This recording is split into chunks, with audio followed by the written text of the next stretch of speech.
여러분 안녕하십니까? 박영환입니다. 한 주간 뜨거운 정치권 이슈를 다루어보는 국민 맛수, 오늘의 주인공 두 분 소개를 해드리겠습니다. 국민의힘 김병민 최고위원 그리고 민주당의 김경만 의원 두 분이십니다. 자, 반갑습니다. 네, 반갑습니다. 자, 두 분 오늘 방송에서 만난 건 아마 처음이신 것 같은데 각오부터 들어볼까요? 우리 김경만 의원. 참으로 수제로 어려운 때 같이 토론하게 되었습니다. 오늘 국민에게 희망을 주는 의미 있는 토론회가 되기를 희망합니다. 네, 김병민 최고. 네, 여러 어려움을 겪으신 많은 국민분들이 계시는데요. 조속하게 그 어려움 이겨낼 수 있도록 여야 정치권이 희망을 드릴 수 있는 좋은 대안, 지혜를 모으는 그런 토론이 됐으면 좋겠습니다. 네, 이제 이번 주도 국민 맛수에는 이 네 가지 아주 첨예한 현안들이 기다리고 있습니다. 이 불꽃 튀는 대결 기대를 하면서 첫 번째 주제 만나보시죠.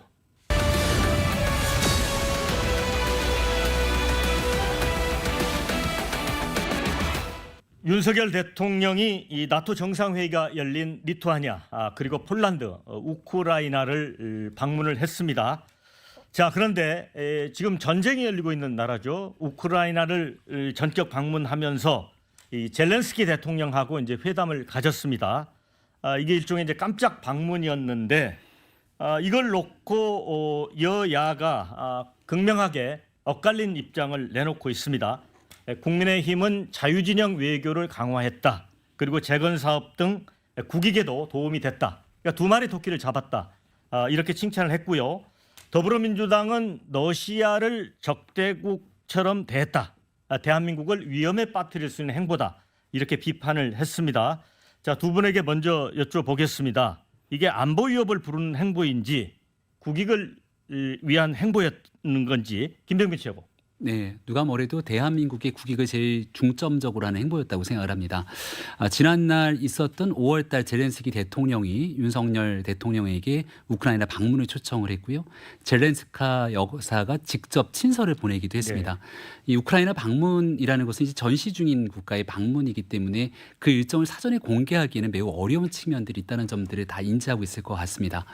미국의 바이든 대통령의 방문뿐 아니라 G7 국가의 정상들, 기시다 총리까지 모든 정상들이 다 우크라이나를 찾았고 전 세계에 있는 수많은 정상들이 이미 우크라이나를 찾은 적이 있습니다. 그들 자유진영 세계든 모든 국가들이 다 러시아를 적대시하고 있기 때문에 우크라이나를 방문한 것이 아니라 조속한 전쟁 종식, 무력으로 타국을 침공해서는 안 된다고 하는 자유와 연대의 의지가 훨씬 더 강력하게 작용됐다고 저는 생각합니다. 그리고 더 나아가서 조속한 전쟁 종식 이후에는 우크라이나의 재건 사업에 여러 국가들이 앞다퉈서 힘을 합치게 될 텐데요.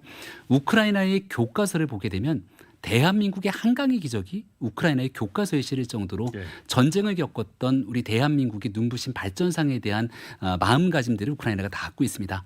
이런 일들을 젤렌스키 대통령을 만나서 연대 의지를 표현하고 전쟁 이후 대한민국이 재건 사업의 주도권을 가질 수 있는 좋은 역할들을 가지고 왔다고 생각합니다.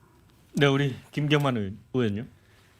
윤석열 대통령이 우크라이나 방문한 것이 경제적 재건 사업, 또 다른 중동 붐을 일으키자는 이 취지에 대해서는 공감하고 잘하셨다고 생각합니다. 다만 나토의 트렌드와 유럽의 트렌드와는 좀 반대 방향으로 가고 있지 않느냐. 윤석열 대통령이 실리 애교, 국익 애교, 균형 애교 차원에서 상대방을 적으로 돌리는 이러한 행위는 조금 자제돼야 되지 않느냐. 이런 입장을 말씀드리고요. 이미 작년에 나토 회의에서는 중국을 적으로 규정하고 탈중국을 외쳤습니다마는 금년에 G7이나 G20 회의에서 나온 성명서라든지 여러 가지 동향을 보면은 중국은 같이 가야 될 경쟁국으로 규정을 하고 있습니다. 우리나라 대통령이 우크라이나를 방문했습니다. 거기서 하신 말씀이 또 문제입니다. 생즉사와 사즉생. 이순신 장군이 하신 말씀처럼 전장에 임하는 강렬한 유대감과 연대감을 우크라이나 국민에게 표명했습니다. 러시아와 중국을 적으로 돌리는 행태가 아니겠습니까? 경제 재건 좋습니다. 러시아 국민들은 어떻게 생각하겠습니까? 우리나라 대통령이 앞에서는 생즉사, 사즉생, 우크라이나 국민들을 그렇게 생각하는 발언을 하면서 뒤에서는 520억 달러에 달하는 경제 재건을 챙긴다. 다른 각도로 두 얼굴의 대한민국을 보지 않을까요? 또한 서방의 입장에서 생각했을 때 정말로 우크라이나와 러시아 전쟁이 생각했던 것보다 상당히 장기화됨으로 인해서 군사적 지원이라든지 경제적 지원에서 상당히 피로감과 어려움을 겪고 있습니다. 대한민국이 앞장서고 있습니다. 얼마나 좋은 일이고 땡큐겠습니까? 그러면 러시아 입장에서는 어떻겠습니까? 러시아는 대한민국의 5번째 수출입 국가입니다. 얼마 전에 우리 윤석열 대통령이 미국을 방문하기 전에 미국 MBC와의 그 인터뷰에서 만약 우크라이나의 전쟁 상황이 바뀌게 되거나 살상 무기를 지원할 경우에 그런 상황이 오게 되면 국제적 연대 요청에 함께 하겠다고 함으로 해서 러시아를 상당히 자극하는 발언을 하셨고 이로 인해서 러시아의 외교부 대변인이 대한민국에 대해서 상당히 부정적인 입장을 발표한 바가 있습니다. 오죽했으면 블라디보스톡에 있는 우리나라 영사가 대한민국 국민을 향해서 안전에 조심하라고 했다가 그 부분을 내렸겠습니까? 러시아는 우리가 한반도는 정전국 아닙니까? 분단국입니다. 평화적 상태 유지 정말 필요합니다. 러시아의 협력과 중국의 협력은 우리가 불가피하게 필요한 상황인 만큼 이를 합리적으로 관리하는 부분이 우리 외교가 취해야 될 방향 아닐까요? 네, 김경만 의원께서 상당히 좀 길게 말씀을 해주셨는데 반박 좀 하실 수 있나요? 네, 뭐 우리나라에 대한 국익 중심의 실익 외교가 필요하다는 말씀으로 이해를 하고 있습니다. 근데 이제 이런 얘기를 한번 드려보고 싶습니다. 우리가 전 세계의 유일한 분단 국가기도 하고 반세기가 넘는 전에 6.25 전쟁을 겪었죠. 개별적인 세계의 각 국가들이 저마다의 국가의 이익들을 생각했다면 대한민국의 참전에서 자유민주진영의 수많은 국가들이 피를 흘리고 이 자유민주주의를 지켜내기 위한 대한민국 전쟁에서 우리가 국제사회의 도움을 받을 수 있었을까에 대한 고민들도 분명히 필요할 겁니다. 전 세계의 자유민주주의를 지키기 위해 참전했던 수많은 국가들의 도움을 받고 그 힘과 함께 우리의 열정과 의지로 한강의 기적을 이뤄낸 우리는 대한민국이 글로벌 중추국가로서 힘을 갖고 있다고 생각합니다. 그런 측면에서 균형 외교 굉장히 중요하고 박진 외교부 장관이 러시아를 자극하지 않으면서 또 러시아와 함께할 수 있는 외교적 공간도 여러 가지만 자유민주 진영 속에서 이 불법으로 우크라이나를 침공하고 있는 문제에 대한 문제인식을 분명히 하고 있다. 여기에 대한 인도적 지원을 하고 또 걱정하고 있는 사람들은 살상무기 지원하는 것 아니야라고 이야기하고 있습니다만 여기에 대해서 살상무기 지원이 아니라 군사적 지원이 있더라도 비살상으로 통한 우크라이나에 필요한 무기의 지원들이 일부 이루어지고 있다는 점, 비살상에 관한 부분들을 분명하게 짚고 있다는 점을 다시 한번 말씀드리겠습니다. 그리고 생즉사 사즉생에 대한 발언이 문제가 있는 것 아니냐 이제 이런 말씀을 주셨는데요. 우크라이나의 젤렌스키 대통령이 이런 얘기를 한 적이 있습니다. 먼저 윤석열 대통령과의 만남에서도 이야기를 꺼냈고 또 그 전에도 회자됐던 젤렌스키 대통령이 가장 인상이 깊었던 발언은 나는 대통령으로서 죽음을 두려워할 권리가 없다라고 하는 이 발언은 이미 전 세계 시민들에게 많은 울림을 갖고 있는 발언이죠. 여기에 대한 젤렌스키 대통령의 발언을 통해서 대통령에게 화답하는 내용의 메시지인데 이걸 현재 타국이 문제를 삼지 않음에도 불구하고 국내 정치권에서 먼저 윤석열 대통령이 뭔가 잘못된 발언을 꺼낸 것처럼 이야기한다는 것은 정치적인 메시지에 불과할 수 있다라는 점을 짚고요. 오히려 과거 대통령 선거 당시에 젤렌스키 대통령이 코미디언 출신의 정치 초보여서 우크라이나의 위험을 초래한 것처럼 얘기했던 이재명 대표가 후보 시절 했던 발언 때문에 오히려 국제적인 더 큰 망신을 샀던 점들을 짚지 않을 수가 없다고 얘기 드리겠습니다. 네, 이제 그 부분은 거기까지 듣도록 하고요. 이제 하필이면 대통령이 이제 무박 3일 동안 우크라이나를 방문을 했는데 이제 국내에 이제 수해 피해가 발생을 했습니다. 그래서 이 순방 연장을 놓고 여야 간에 또 서로 공방이 오갔습니다. 이런 부분은 어떻게 보시는지 1분 정도만 의견을 듣겠습니다. 김경만 의원님. 노무현 대통령은 운명이다라는 저서에서 대통령은 비가 와도 내 책임이고 비가 오지 않아도 내 책임이다. 대통령은 그런 자리다고 하면서 무한 책임을 강조하셨습니다. 자, 윤석열 대통령 현장을 보기 위해서 우크라이나 가신 것은 좋습니다만 하신 말씀이 국민들의 마음을 아프게 하고 있습니다. 내가 당장 서울로 간다 할지라도 상황은 변하지 않을 것이다. 그렇다면 거꾸로 물어보겠습니다. 대통령께서 우크라이나 다녀오셨습니다. 우크라이나 그 어려운 상황에 다녀오셨는데 현지 상황이 변하셨습니까? 정말 국가 전환의 컨트롤 타워로서 리더로서 대한민국 국민을 어디에서 지휘하셔야 되겠습니까?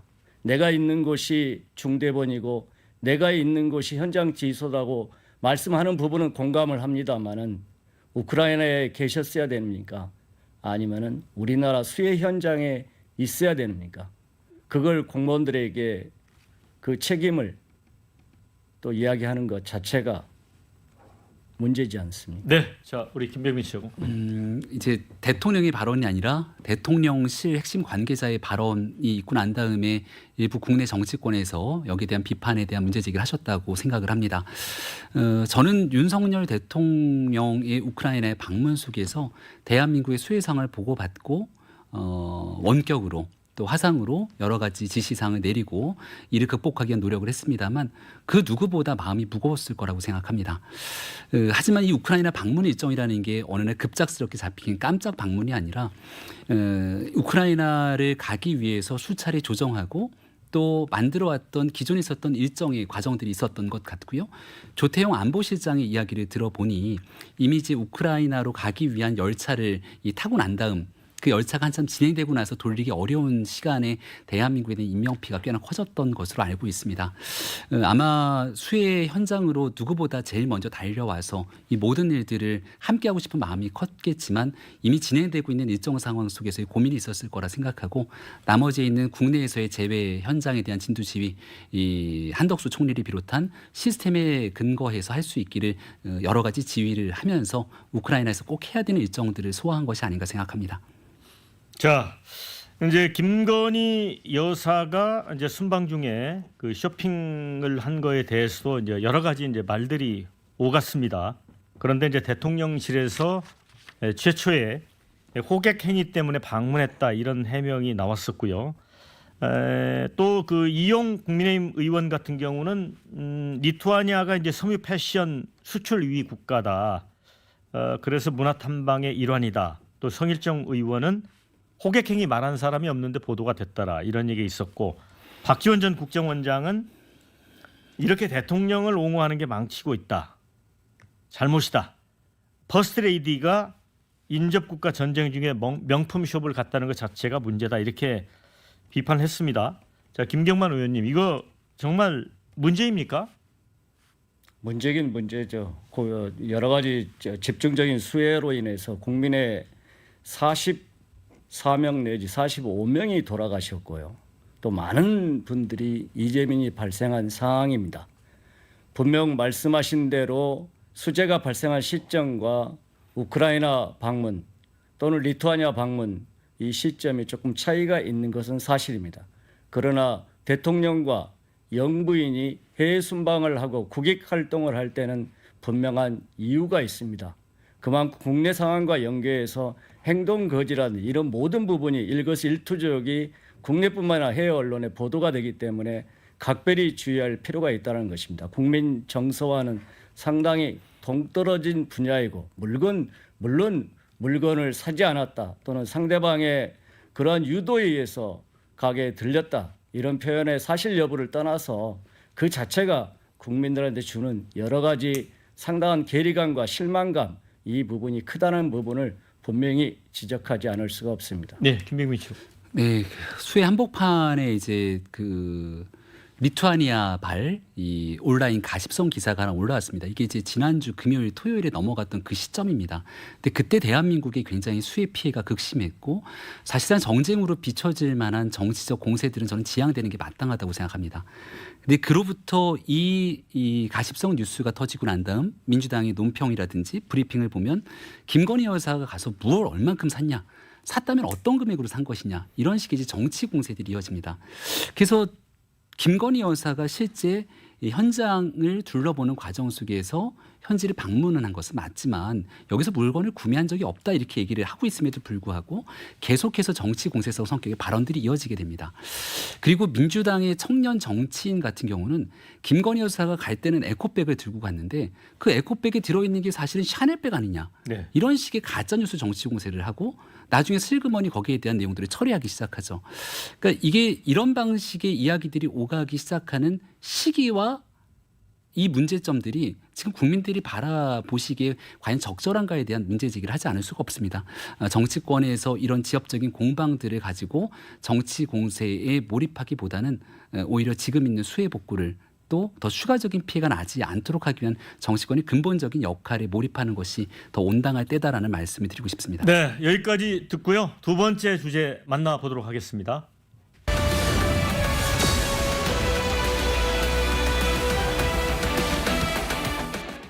이 14명의 안타까운 목숨을 앗아간 오송 지하차도 참사, 지금 인재라는 정황들이 계속 드러나고 있습니다.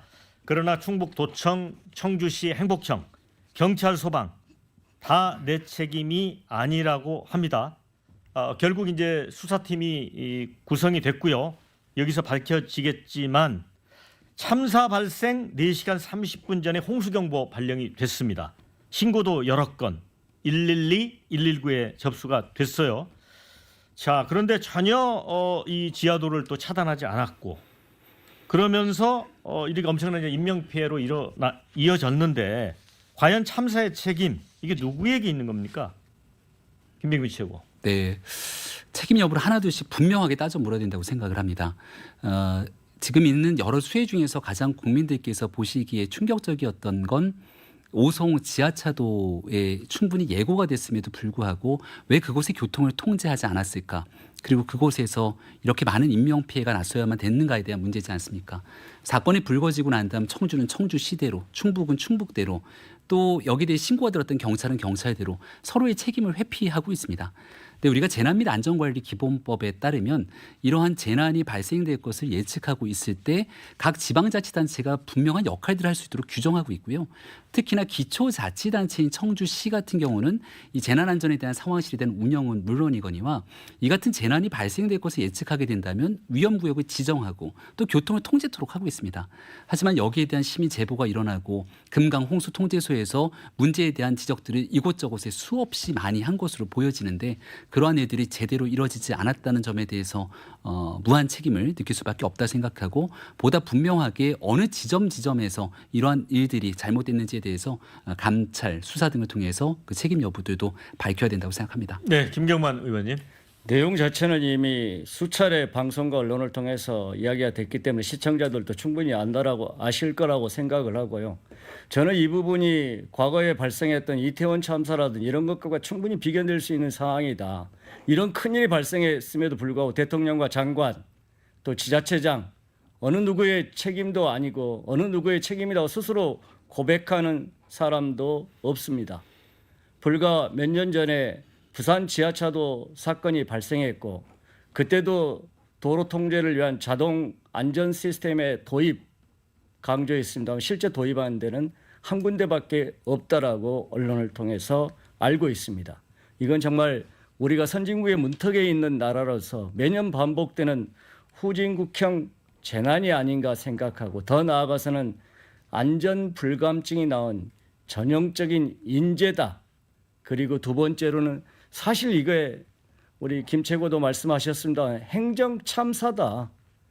불과 우리가 군산시하고 청주시 예를 들 수가 있을 것 같아요. 군산시는 전 공무원이 14일 일치 단결해서 철야 근무를 했고 위험 지역에는 미리 점검하고 안전 대피를 철저하게 했습니다. 수많은 그 폭우가 내렸음에도 불구하고 인명사고가 한 명이라도 났다는 이야기를 언론을 통해서 알려지지 않고 있습니다. 반면에 청주시는 어떻습니까? 말씀하신 대로 4시간 전에, 2시간 전에, 1시간 전에도 그런 극한 상황에 대해서 전화 연락을 받았음에도 불구하고 어떤 액션도 취하지 않았습니다. 또한 충청북도 또한 마찬가지입니다. 그 미호강을 관리하고 있는 금강 홍수 통제소 여기는 뭐 연락을 했더만요. 그렇지만 여기를 관리하고 통제하는 환경부는 충청북도에, 충청북도는 청주시에, 청주시는 흥덕구청에, 흥덕구청은 경찰에 이렇게 서로 책임을 떠넘기고 있습니다. 그야말로 행정 참사이다는 것을 지적하지 않을 수가 없습니다. 네. 자, 제가 이 책임 공방 벌이는 기관들이 이 주장했던 내용들을 한번 간단하게 좀 정리를 해봤는데 정말 이게 그 말이 안 나올 지경입니다. 자, 충청북도는 어떻게 이 얘기를 했느냐면 행복청이 쌓은 제방이 무너진 게 가장 큰 사고 원인이다. 이렇게 주장을 하고요. 청주시는 지하차도 관리는 충북도 담당이고 우리 소관 아니다. 자, 행복청은 제방에 문제가 없었다. 많이 내린 비가 원인이다. 경찰, 다른 침수 현장 챙기느라 늦게 출동했고 도로 통제 1차 책임은 지자체에 있다. 자, 우리가 지난번에 이제 용산 참사도 있었고 그래서 항상 이런 사고가 있을 때마다 이런 상황을 좀 종합적으로 정리하는 시스템 정비를 항상 이 얘기를 합니다. 그런데 왜 이렇게 항상 아쉬운 거죠? 김병민 씨. 그러니까 모두의 책임은 누구의 책임도 아닌 것이겠죠. 분명한 책임 소재를 가려야 됩니다. 가장 유사한 사례가 말씀 주셨던 3년 전 부산 지하차도에서 참사가 일어났을 때 결국 여기에 대한 책임 소재를 가렸고 해당 부단체장이 여기에 대해서 법적인 처벌을 받았던 예들을 기억하실 거라 봅니다. 모든 일들이 이제 법에 명시되어 있는 우리의 재난 및 안전관리 기본법이라고 하는 재난관리법의 이 지방자치단체가 재난안전관리 주무부처 그 책임기관의 장으로서의 역할들이 다 명기가 되어 있습니다. 여기에서 본인들이 갖고 해야 될 책임들을 방기했던 측면들이 어디에 있는지를 분명하게 살펴보게 된다면 어떤 사람이 법적 책임을 져야 되는 것인지 확인이 될 겁니다. 법적인 책임이 져야 될 부분들이 당연히 져야 됩니다. 근데 중요한 것은 책임 여부를 가리는 것으로 끝나는 것이 아니라 지난날 있었던 참사에도 불구하고 이것이 다시 전체 있는 국민들 국가적인 시설 정비로 이어지지 못했다는 데에 국민적 분노가 있을 거라고 생각하거든요. 앞서 의원님 말씀 주셨던 것처럼 부산 지하차도는 참사가 있고 난 다음 여기에 대한 시설 정비들이 이루어집니다. 특정 문제가 발생하게 되면 여기에 더 이상 차량 진입이 못하게 되는 시스템들이 이제 정비가 되고 있죠. 하지만 이게 전국적으로 다 이루어지지 못하고 있습니다. 이번에도 제일 걱정되고 우려되는 지점들은 이제 한 2, 3주 정도가 지나서 다시금 수해 소식이 우리 뉴스에 사라지게 되면 또 언제 그랬냐는 듯이 이런 일들에 대한 관심이 사그라들 수 있거든요. 예산이 아무리 많이 들더라도 또 관심들이 일부 국민들로부터 멀어지더라도 국민의 생명과 안전에 관한 부분만큼은 조금 과하다 싶을 정도의 정비를 하기 위한 여야의 이 노력들이 필요한 지점 꼭 말씀드리고 싶습니다. 이 책임 공방 벌이는 모습을 보면 그런 거를 의식하는 것 같다는 생각도 듭니다. 자, 경찰이 이제 이번 사건을 업무상 과실치사 혐의 측면에서도 이제 수사를 하겠지만 중대재해처벌법상 중대시민재해에 해당하는지도 검토 중입니다. 이 3년 전에 이제 부산 초량 지하차도 침수 사고와 이제 닮은 꼴이라는 점 때문에 그런데 앞으로 수사 상황에 따라서는 충청북도 지사, 청주시장 뭐 이런 사람도 처벌 대상에 오를 가능성이 있다고 보십니까, 김 의원님? 말씀하신 대로 중대시민재해 이와 같이 그 제조물이란 공중이용시설, 공중교통시설 이런 부분에 대한 안전관리상의 결함이 있었다라고 해당이 된다면 재해 발생 원인이 하나 있고요. 두 번째 피해 정도는 14명이 사망하셨으니까 충분히 거기에 해당된다는 사항입니다. 다만 두 가지 다 교통통제에 대해서 안전상의 결함이 있었느냐 이 부분 하나하고 그다음에 제방뚝 관리에 대한 충분한 설치와 이런 부분에 대해서 결함이 없었느냐 두 부분에 대한 책임 소재 부분은 분명히 밝혀져야 될 겁니다. 이럴 경우에 제방관리의 궁극적인 책임은 환경부로 물관리가 일원화돼 있기 때문에 환경부 장관이 자유로울 수가 없을 테고요. 그다음에 지하도에 대한 도로교통 통제 이 부분은 어쨌든 충청북도라든지 청주시가 자유롭지 못할 겁니다. 그런데 지금은 이제 수해 복구와 피해 복구 또 재발 방지 대책 이런 마련도 정말 중요합니다만은 제가 생각할 때는 정말 우리 대통령도 안타까워요. 재난관리 대책하면서 환경부에 질타를 하시고 정말 자신 없으면 국토부로 다시 물관리 일어나 백도해라 라고 지적을 하셨습니다만 국가 재난의 컨트롤 타워가 누굽니까? 가장 상층부는 대통령 아니겠습니까? 대통령 장관 스스로가 먼저 그 잘못을 인정하고 내가 총괄 책임자인데 여러 가지 사건 사고가 발생한 것에 대해서 매우 유감스럽게 생각한다. 이런 모습을 보인다면 가장 극단의 지자체장 말단 공무원까지 누가 스스로가 책임을 회피하면서 내 책임이 아니다. 본인 희생양 당할까 봐 이렇게 안 할 텐데 우리가 그 책임 부분 이런 부분이 물론 극단적으로 누구의 책임이다라고 가리기도 쉽지는 않습니다만은 그런 부분에 대해서 참 그 위에가 좀 모범을 보여야 아래쪽도 충분한 그 책임 부분에 대한 그것을 좀 하지 않겠느냐 이런 생각을 아쉬운 마음으로 지적하고자 합니다.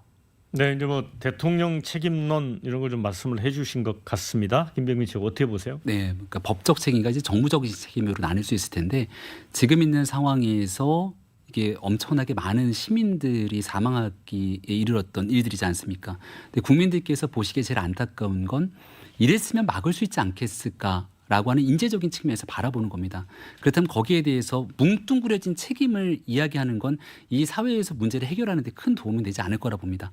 정무적으로 무거운 책임감을 느끼고 여기에 대해서 재발 방지 대책을 수립하는 것 대통령과 정부가 해야 되는 당연한 몫이겠습니다만은 꼼꼼하게 어떤 법령에 따라서 문제가 있는지를 분명하게 짚고 이것들을 제대로 정비하지 못하게 되는 법령의 미비점들이 있다면은 앞서 말씀드렸던 재난안전관리법에 대한 개정의 문제까지 하나둘씩 다 짚어나갈 수밖에 없는 문제라 봅니다.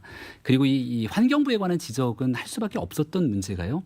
결국 금강에 대한 지류로서 이제 미호 강의 문제가 있는데 이런 국가 하천에 대한 통상적인 치수 관리를 그동안 국토부가 하던 걸 환경부로 이관을 했는데 환경부가 모든 것들을 관리하는 것이 아니라 이걸 다시 충청북도는 지방자치단체에 이관하고 지방자치단체인 충청북도 광역단체자체는 다시금 기초자치단체 청주시로 이관합니다.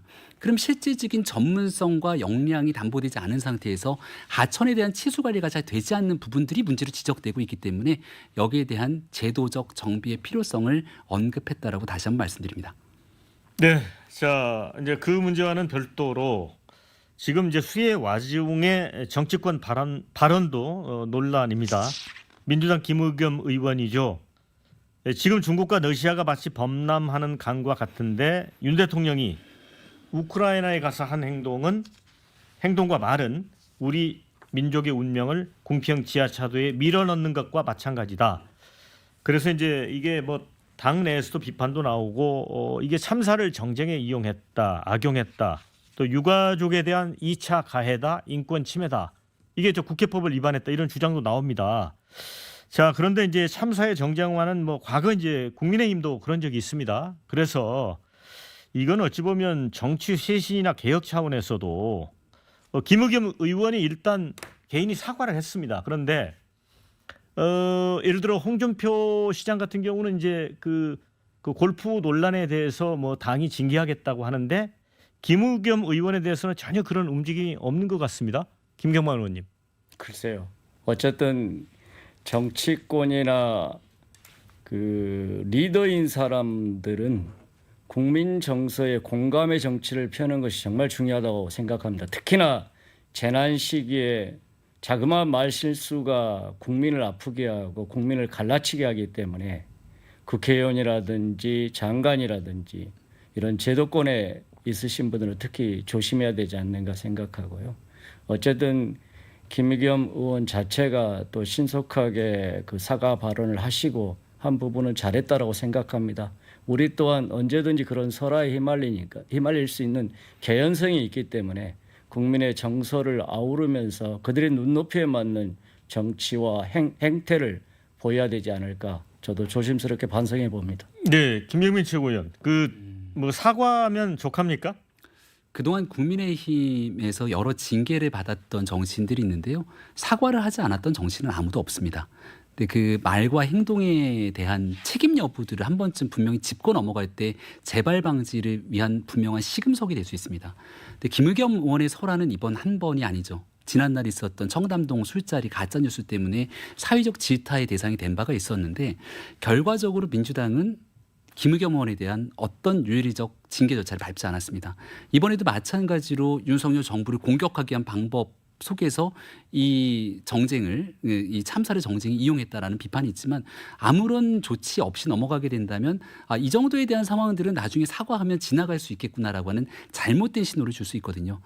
타당의 일이어서 이제 민주당의 결정에 몫이겠습니다만은 국민의힘이 지금 하고 있는 여러 윤리위원회의 가동 등을 살펴보게 된다면 저는 적어도 정말 유족들과 이번 재난으로 피해를 입은 수많은 분들께 큰 상처를 줬던 김의겸 의원 발언에 대해서는 수위의 여부를 떠나서 윤리심판원이 제대로 된 가동을 한 번 정도는 보여줘야 된다고 생각합니다. 그렇게 따진다면은 우리 김영환 충북도지사의 발언도 물론 본인이 또 그 유족들에게 사과하고 그랬습니다마는 어쨌든 제가 한 사람 한 사람의 발언을 가지고 문제 삼고자 하는 건 아니고 이러한 재난의 시기에 정말 유족들과 이재민들 이런 사람들을 생각해서 우리가 발언에 상당히 신중함을 기해야 된다. 그건 대통령 포함해서 다 마찬가지라고 생각합니다. 네, 자 여기서 줄이고 국민마수 세 번째 주제로 넘어가 보겠습니다.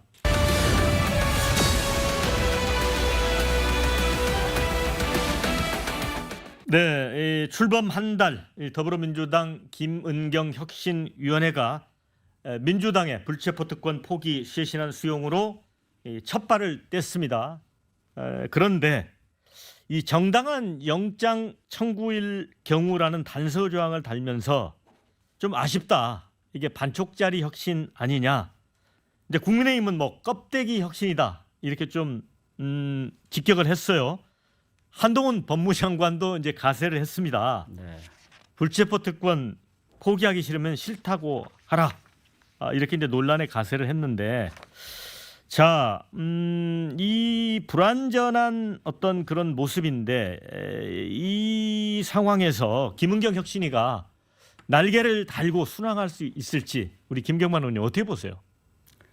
순항해야죠. 또 그러한 목적 때문에 혁신위가 발족을 했으니까요. 다만 늘 이제 문제가 있는 곳에서 혁신위가 발족하고 그러는데 실제적으로 이렇게 제대로 성공한 케이스는 한번 사례를 살펴봐야 되겠습니다. 다만 지금의 입장에서는 혁신위가 성공적으로 이렇게 제 역할을 감당할 수 있도록 도와주고 서로 참여하는 것이 필요하다고 보여지고요.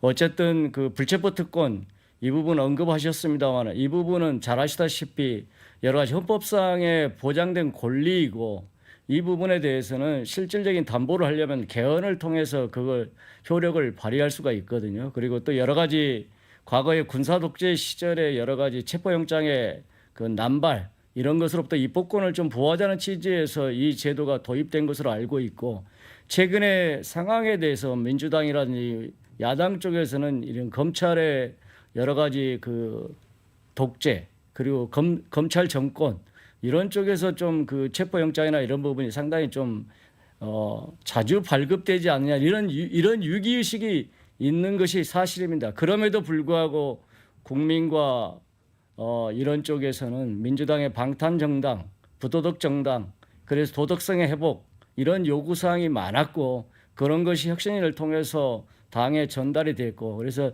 이런 부분이 좀 심도 있게 토론이 됐는데 결국은 조금 이제 그 정당한이라는 단어 때문에 여러 가지 부분들이 전제 조건이 있기 때문에 그 취지가 좀 희석이 되는 듯한 그런 공격을 많이 받습니다만은 어쨌든 결의 선언이든 당론이든 간에 대국민 앞에 선언한 거 아니겠습니까? 이것은 아마 약속은 지켜질 것으로 저는 기대합니다. 네, 김병민 최고. 아마 조만간 그 결과가 돈봉투 사건에 연루되어 있는 것 아니냐 생각되는 의원들이 혹시나 모를 구속영장 청구, 체포동의안이 올라오게 될 경우 또는 이재명 대표 최근에는 이화영 이 부지사의 발언 때문에 또 도마 위에 올라 있는데 혹시 모를 영장이 청구될 경우 민주당의 진정성이 무엇인지가 국민 앞에 국회를 통해서 보여지게 될 거라고 생각합니다.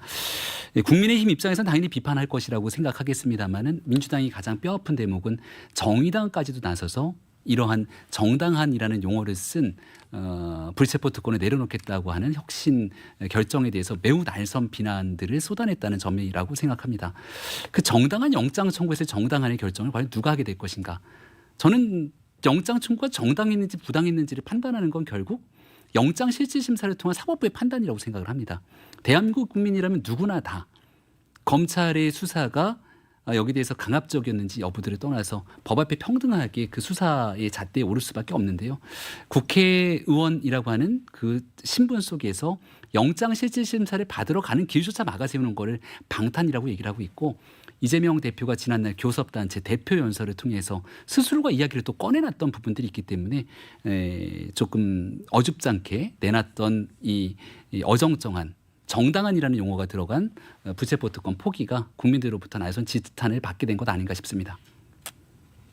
네, 어쨌든 진통 끝에 나온 선언이니까 그리고 여론에 의한 국민의 눈높이에 의한 판단이 있을 것이라고 말씀을 누차 강조했지 않습니까?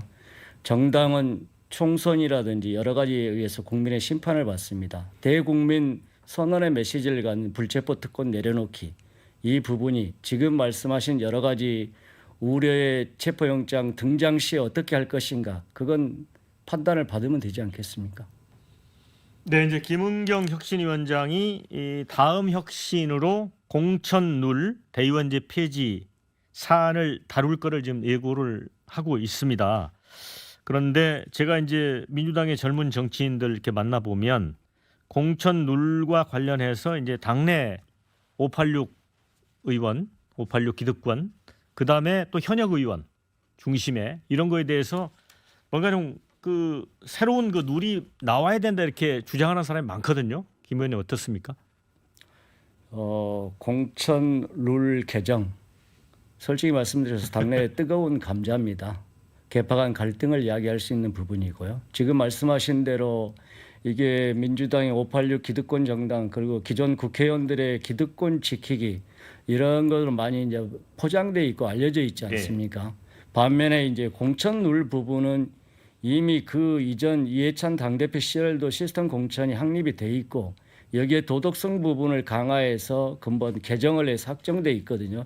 그럼에도 불구하고 혁신위가 등장하면서 여러 가지 당내 홈페이지를 통해서 젊은 당원들의 개정 요구가 빗발치고 있다는 걸 알고 있습니다.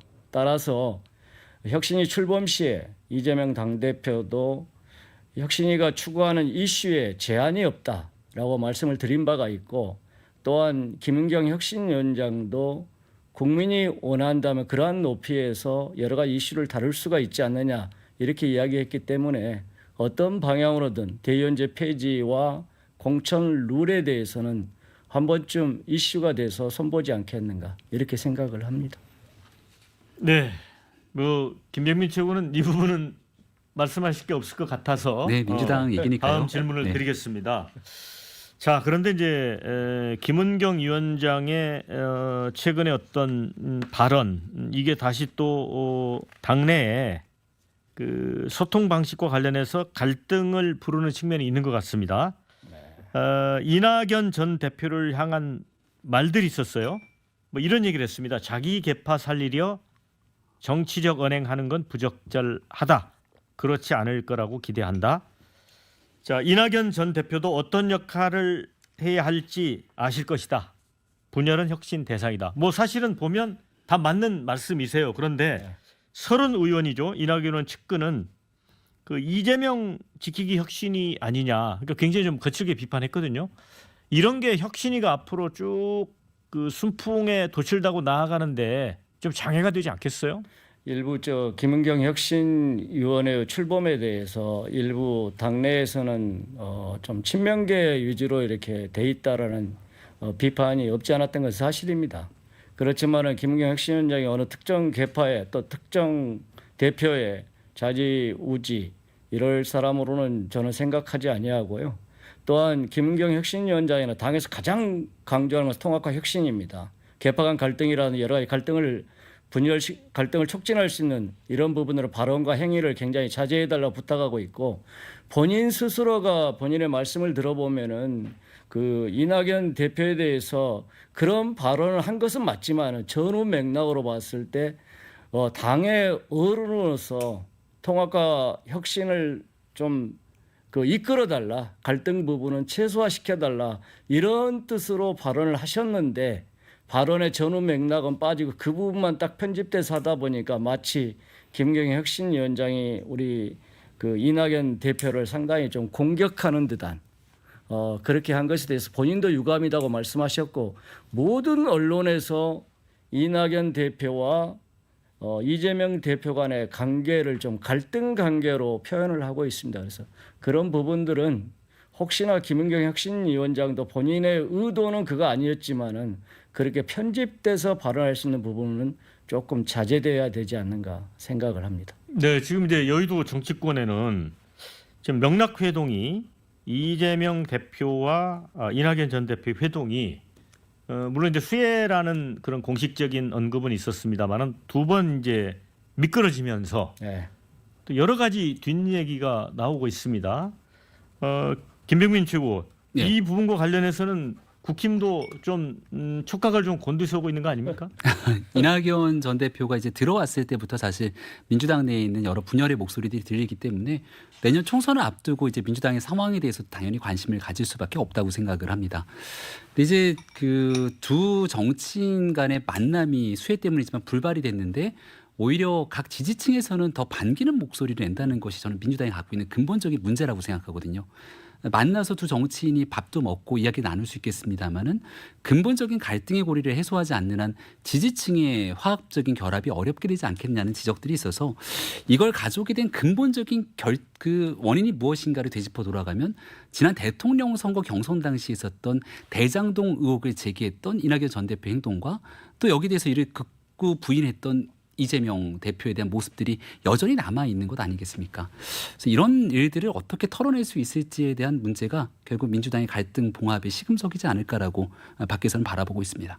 제가 용어 하나만 이야기하는데 김은경 혁신위원장이 이재명 대표와 이낙연 대표 간의 관계를 깨복쟁이 친구로 비유를 했습니다. 네. 그러한 친밀한 관계로 개동무하면서 둘의 관계가 회복됐으면 좋겠다. 그게 당의 혁신위의 두 분을 바라보는 또 바람이고 모든 의원들이 그렇게 바라고 있다는 말씀을 드립니다. 네, 자 여기서 마무리를 짓고요. 국민 맞수 마지막 주제 만나보도록 하겠습니다.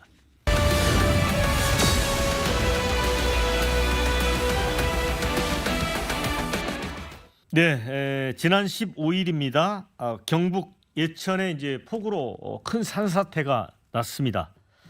휴일이었는데 홍준표 대구시장이 이제 골프를 쳤어요. 물론 이제 1시간 치고 이제 그만뒀다고 하더라고요. 자, 그래서 이게 이제 논란이 됐습니다. 부적절하다. 그랬더니 홍준표 시장이 공직자 주말은 비상근무 외에는 자유다. 이런 얘기를 했어요. 결국은 이제 여론이 악화되니까 어제죠 기자회견을 열고 고개를 숙였습니다. 자, 그런데 홍준표 시장이 이제 얼마 전에 대구시 공무원 젊은 공무원들하고 이제 토크쇼 같은 걸 한 것 같아요. 네. 그때 이제 공무원들이 한 주 4일 근무하고 싶다 그러니까 사표 쓰고 나가라 이렇게 얘기를 했는데 그것 때문에 이제 홍준표 시장이 더 약간 욕을 먹는 것 같습니다. 김경만 의원님. 그러니까 저 홍준표 시장처럼 정치를 오래 하신 분이 국민 정서를 굉장히 잘 아실 텐데 이번 거는 상당히 공감 능력이 떨어지신 것 같아요. 그리고 엊그제 하신 말씀과 지금 하신 말씀이 달라가지고 오히려 더 대구시 공무원과 국민들의 분개를 사지 않는가 해서 상당히 정치인으로서 점수를 깎아먹은 케이스다. 그래서 오죽했으면 MZ세대하고 공무원들하고 이야기하시면서 쉴 때면 다 쉬는 공무원이 어디 있느냐. 정말 그럴 거면 퇴직하라고 말씀하신 분이 골프 치고 언론에 밝혀지니까 대통령 빼고 비상근무 빼고 비상상황 빼고 주말에는 자유다. 그리고 테니스 빼고 테니스는 되고 골프는 안 되고 이런 게 어디 있느냐. 나는 대구시 공무원들한테 비상근무하라고 지시한 바가 없다. 다 이것들이 며칠 후에 다 밝혀졌지 않습니까? 그럼 비상 지시를 받고 비상근무 지시를 받고 공무원 대구시 공무원들 입장에서는 정말 우리가 시장님께 로열티를 가지고 정말 최선을 다해서 일해야 되겠다. 이런 마음이 들다가도 사라지지 않겠습니까? 그리고 또 다른 국민들은 어떠하겠습니까? 그래서 좀 일찍이 징계하신다고 해서 사과하고 이럴 것이 아니고 일찍이 깨끗하게 고백하고 잘못됐다. 다음부터 주의하겠다. 이러면 우리 국민들이 안 받아주겠습니까?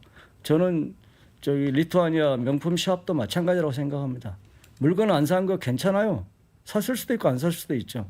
그러나 사실력만 정확하게 이야기해주면 더 이상 확산 자체가 없었을 텐데 왜 이렇게 꼬리를 무는 행태로 나아갔는지 이해하기가 어렵습니다.